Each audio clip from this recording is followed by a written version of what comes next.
¿Cómo le va? Muy buenas noches.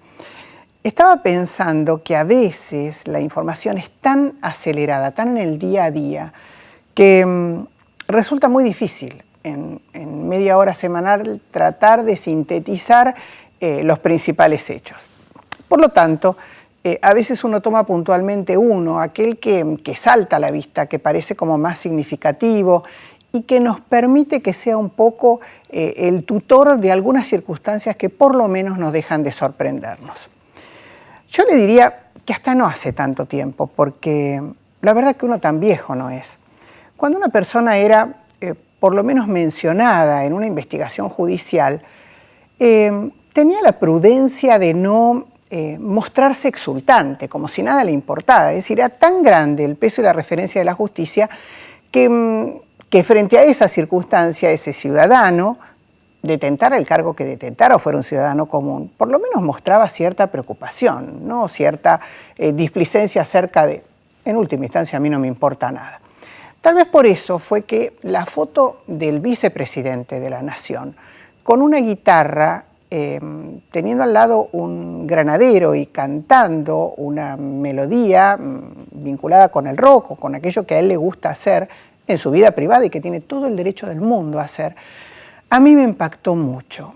Y me impactó porque consideré que formaba parte de ciertas situaciones vinculadas a jerarquías institucionales. El vicepresidente es una de las máximas jerarquías que nuestro país tiene, que la verdad no estaban guardando la forma. Y me parece que a mí me golpeó por dos lados. Y ahora le explico por qué. Por uno, objetivamente por esto. Y por el otro, porque mi padre fue granadero.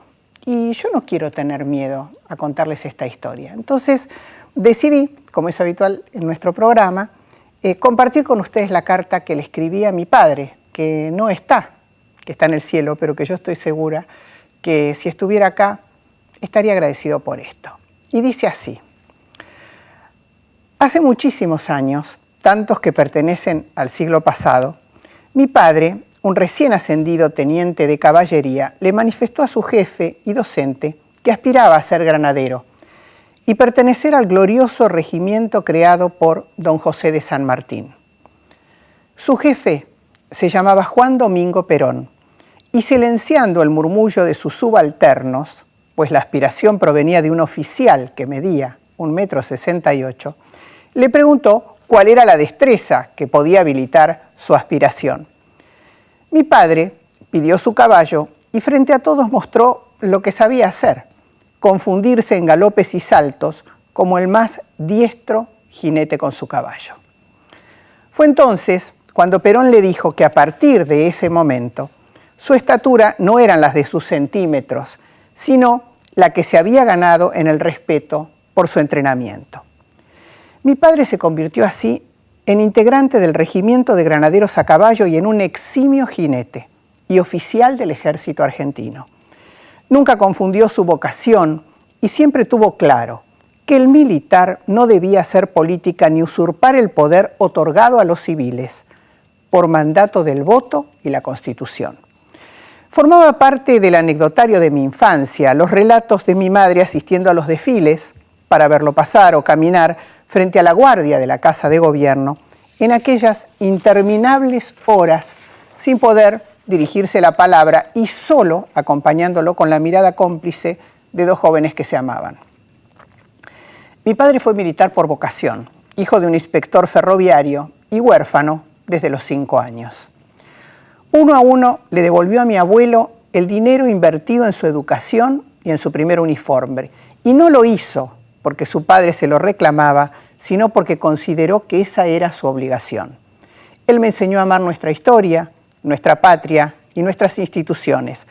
Hay circunstancias que a lo mejor por mi propia historia personal, debo reconocerlo, son por lo menos incomprensibles. Si son ciertas las fotos publicadas, y creo que lo son, encontrar a un granadero vestido con el uniforme tocando la guitarra con el vicepresidente de mi país por lo menos resulta extraño. ¿Cuál es la obligación primera de un granadero? ¿Dónde está en nuestra memoria?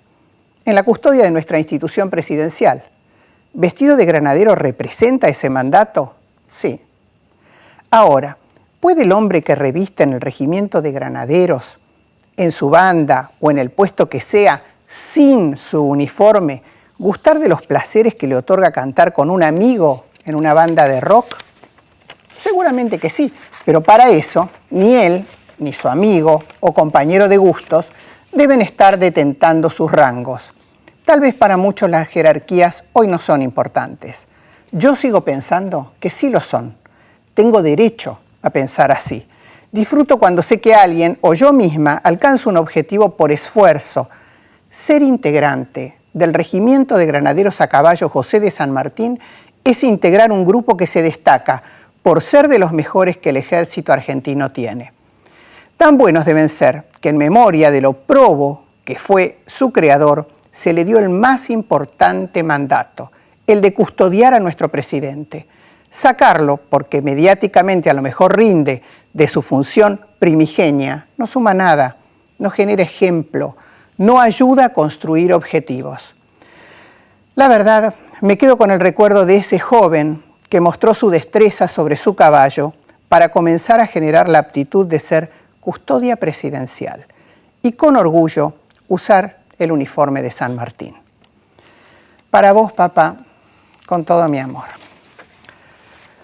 Hoy nos va a acompañar una legisladora valiente, a quien la Academia de Periodismo premió con la Pluma de Honor 2011, por su compromiso con la libertad de expresión, galardón que le fue entregado el 7 de junio, el Día del Periodista. Estoy hablando de Norma Morandini.